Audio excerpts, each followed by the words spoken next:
Bonjour, chers collègues, chers amis et frères croyants. C'est encore une grâce ce matin que Dieu nous accorde pour nous entretenir autour de sa parole. C'est le pasteur Job qui est de retour dans ses prédications hebdomadaires. Aujourd'hui, notre thème sera dans le chapitre 1 de la Genèse, le verset 26 au verset 31. Pour traiter ce thème, notre fil conducteur serait dans l'Injil, le Torah et le Zabour. Je m'en vais donc vous lire dans Genèse chapitre 1 à partir du verset 26 au verset 31. Puis Dieu dit, « Faisons l'homme à notre image, selon notre ressemblance, et qu'il domine sur les poissons de la mer, sur les oiseaux du ciel, sur le bétail, sur toute la terre et sur tous les reptiles qui rampent sur la terre. » Dieu créa l'homme à son image. Il le créa à l'image de Dieu. Il créa l'homme et la femme.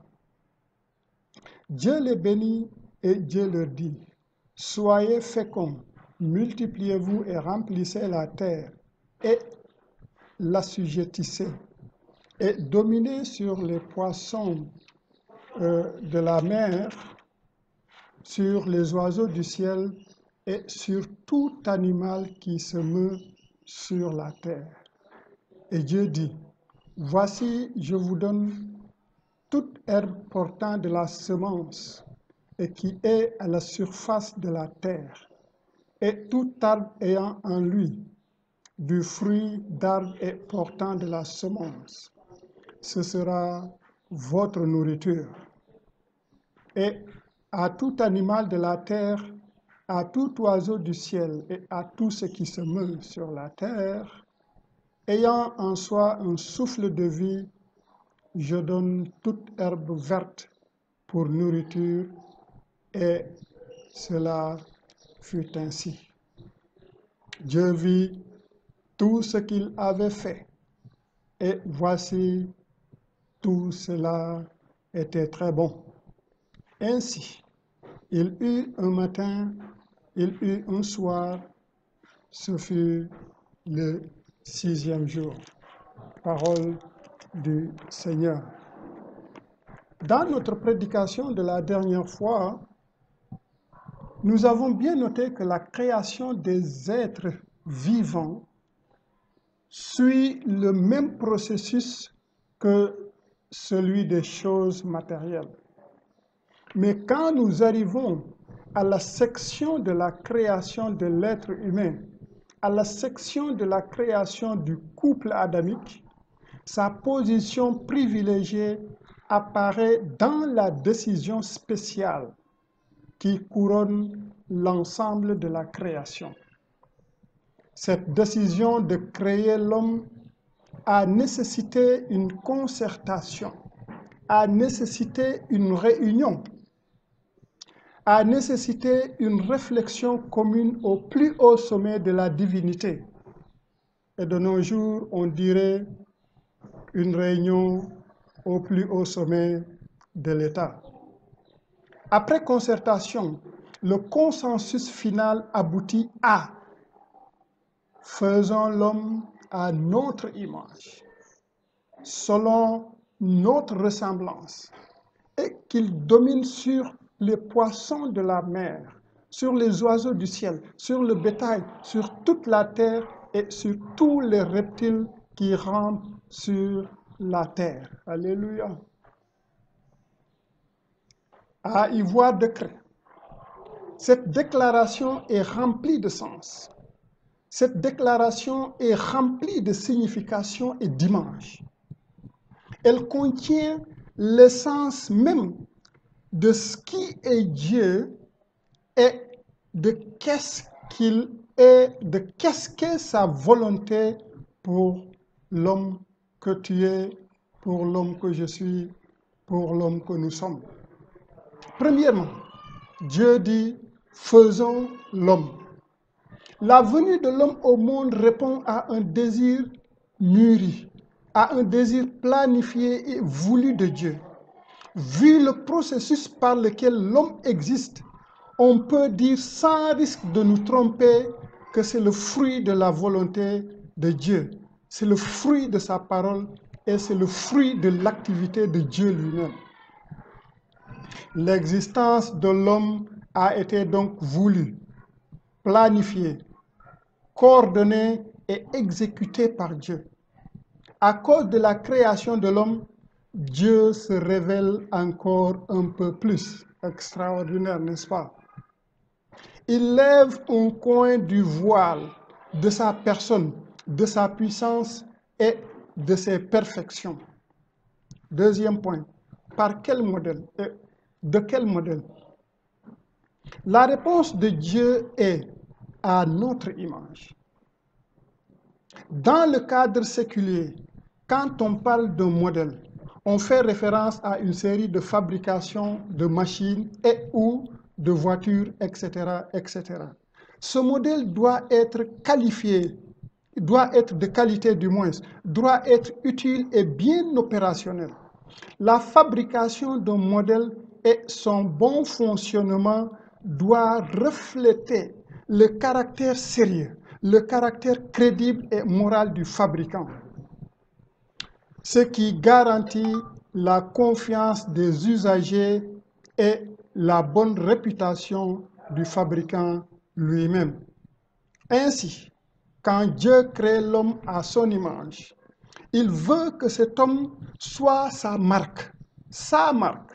Il veut que cet homme soit un modèle qui le reflète, qui reflète ses qualités, qui fait référence à quelques aspects de Dieu que sont la personne de Dieu, son amour, sa justice, sa puissance et ses perfections qui, d'ailleurs, sont explicites, nous dit l'apôtre Paul dans Romains, le chapitre 1, à partir du verset 18 jusqu'au verset 20.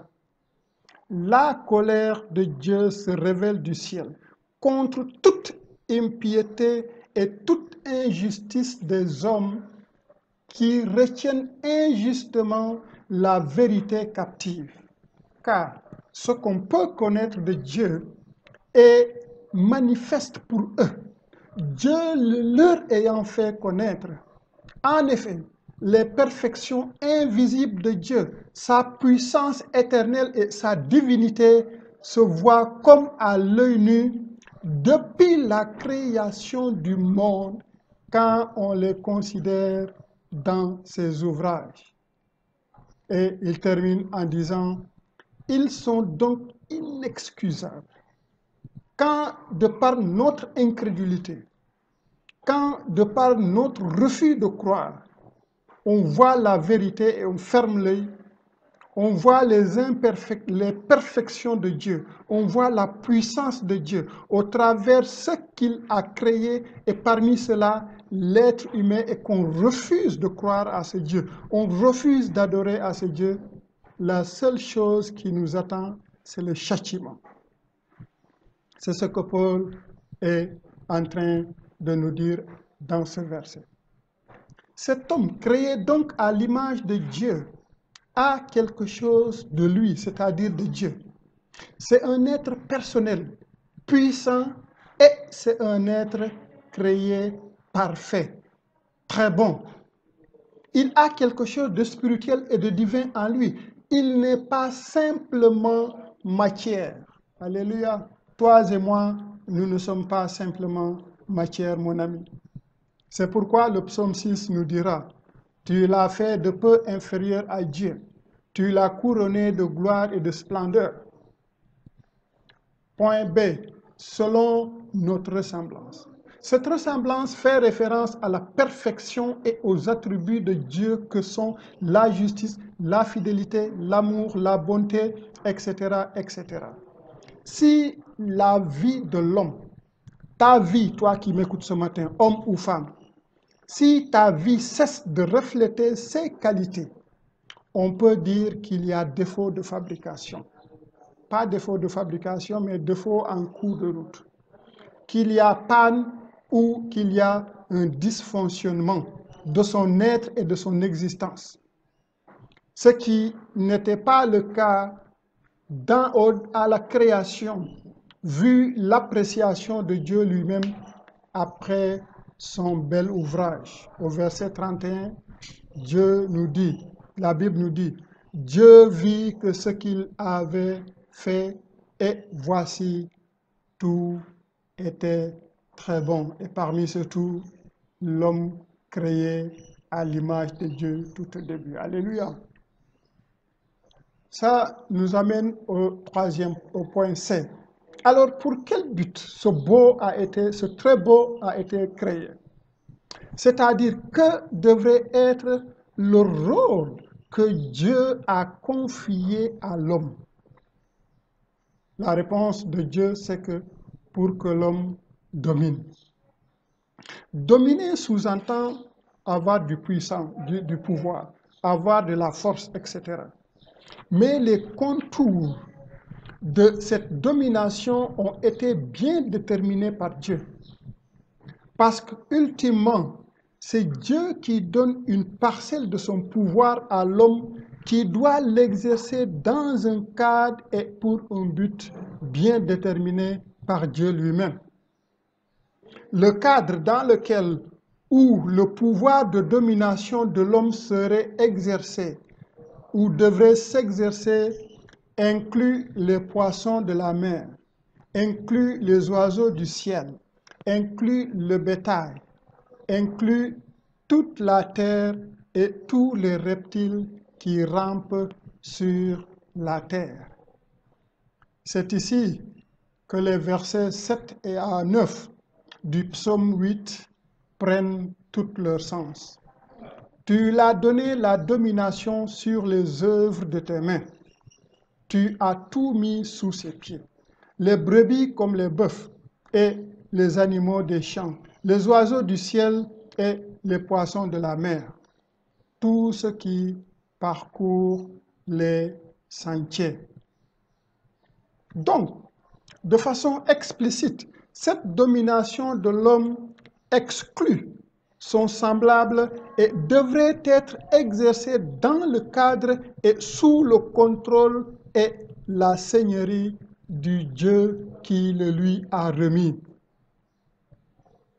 Car pour Dieu, le but de ce pouvoir de domination affecté à l'homme était pour que l'homme exerce dans les conditions les plus dignes son rôle de gérant et d'administrateur de cette belle œuvre de Dieu qu'est la création. Ainsi, l'ordre établi était que Dieu gère la vie de l'homme et gère également les besoins de l'homme, pour que ce dernier soit son co-créateur et un gestionnaire fidèle de la création que lui, il a créée. C'est après concertation avec lui-même, c'est après avoir défini l'identité de l'homme, le rôle de gérant et de co-créateur que Dieu passe à l'action. C'est-à-dire, il crée l'homme et il crée la femme. Au verset 27, il nous est dit, Dieu créa l'homme à son image. Il le créa à l'image de Dieu. Il créa l'homme et la femme.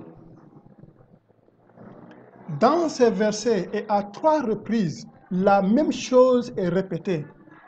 Quel plaisir de voir, ou si vous voulez de lire, ou d'entendre Dieu insister sur le fait que c'est lui qui a créé l'homme et la femme. C'est pourquoi, chers amis, vous qui m'écoutez ce matin, chers auditeurs, vous n'êtes pas le fruit de hasard, mais vous êtes le fruit de l'ingéniosité de Dieu lui-même. Alléluia. Dans ce scénario, nous pouvons voir que de la part de Dieu, le sérieux, l'amour et son ingéniosité dans la création d'un gérant, d'un représentant, on dirait dans le jargon actuel, d'un choix de son ambassadeur sur terre. Dieu a voulu créer l'homme pour que ce dernier soit capable d'être le récipiendaire de son amour, capable de communiquer avec lui et de communier avec lui. Il voudrait que l'homme soit également capable d'avoir une relation de co-créateur avec lui pour le bien de l'homme lui-même, pour le bien des choses créées et que le tout rende gloire à Dieu le Créateur. Ceci dit, le rôle et la place de Dieu dans la vie, dans l'existence et dans l'action de l'homme est capital, voire indispensable. Tel était le cas dans le jardin d'Éden, d'où l'appréciation conclusive de Dieu au verset 31. Dieu vit tout ce qu'il avait fait et voici, tout était très bon. Pascal le penseur nous dira, l'homme n'est qu'un roseau, le plus faible de la nature, mais c'est un roseau pensant. Alléluia.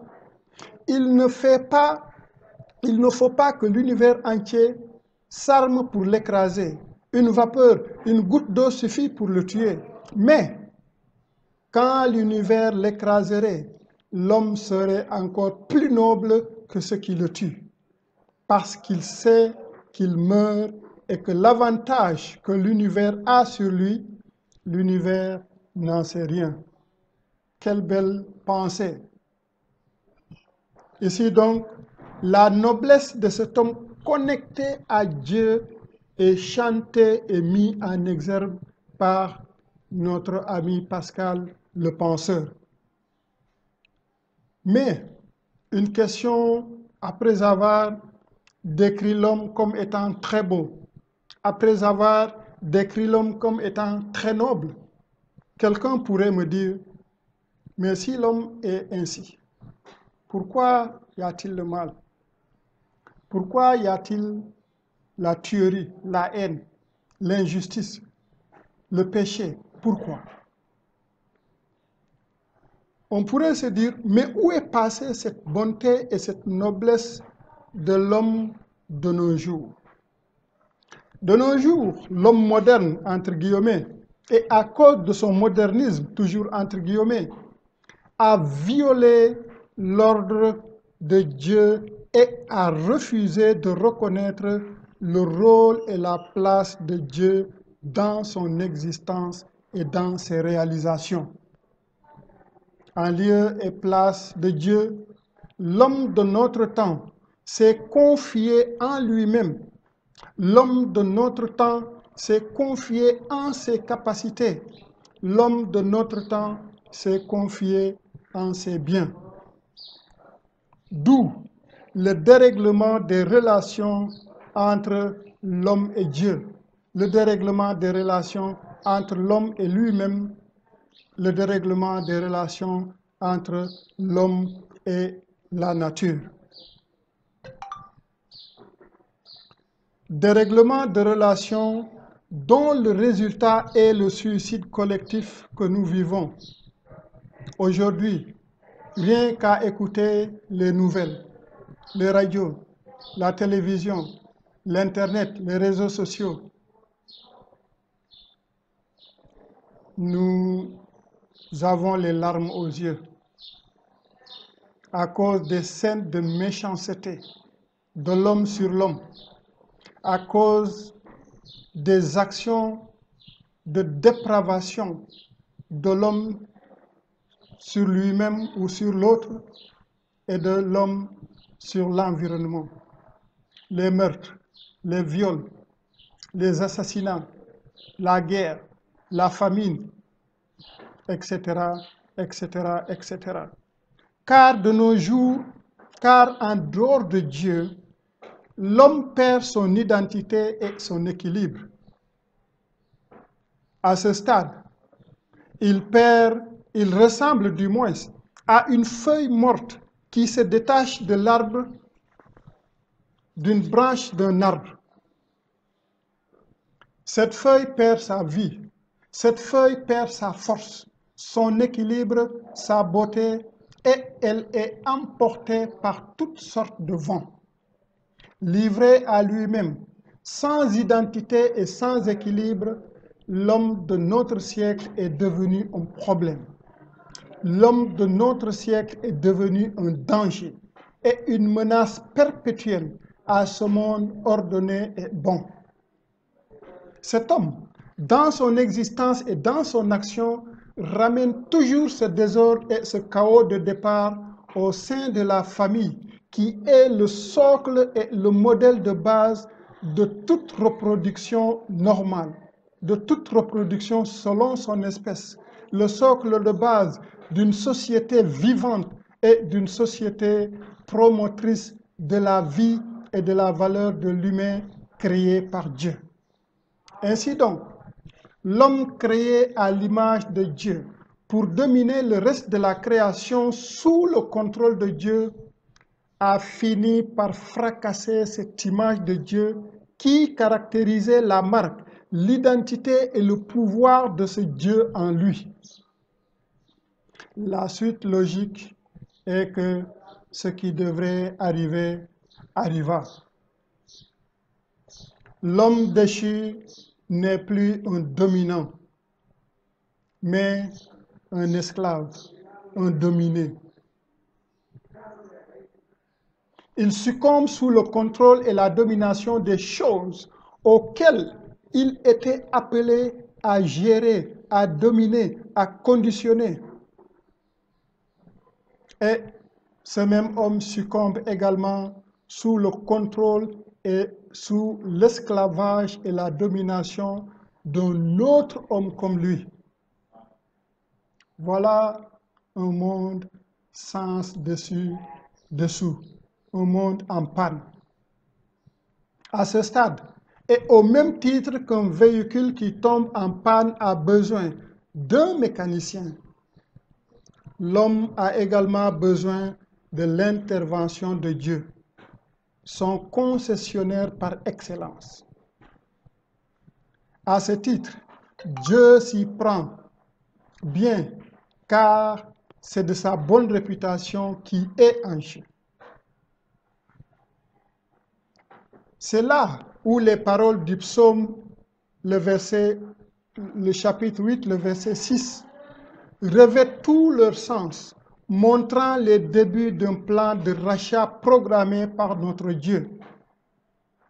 Tu l'as fait de peu inférieur à Dieu, tu l'as couronné de gloire et de splendeur. Ces débuts d'un plan de rachat trouvent donc leur accomplissement parfait dans la personne et l'œuvre de Jésus-Christ, comme le montre clairement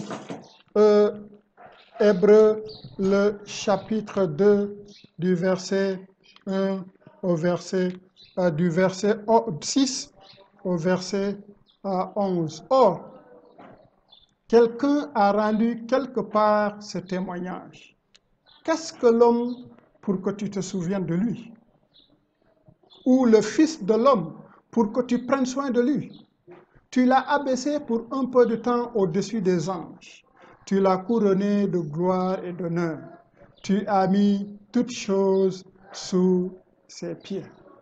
Cette belle image qui va s'accomplir à la seconde parution de Christ est notre gage, est notre promesse, est le cadeau que Dieu nous réserve en retour.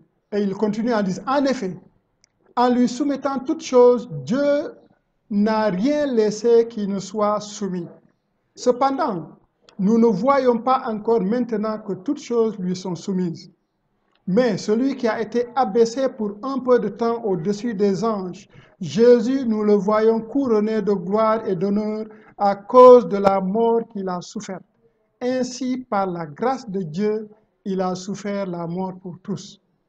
Il convenait, enfin, que celui pour qui et par qui toutes choses sont toutes choses et qui voulait conduire à la gloire beaucoup de fils ait été élevé à la perfection par les souffrances, le prince de salut.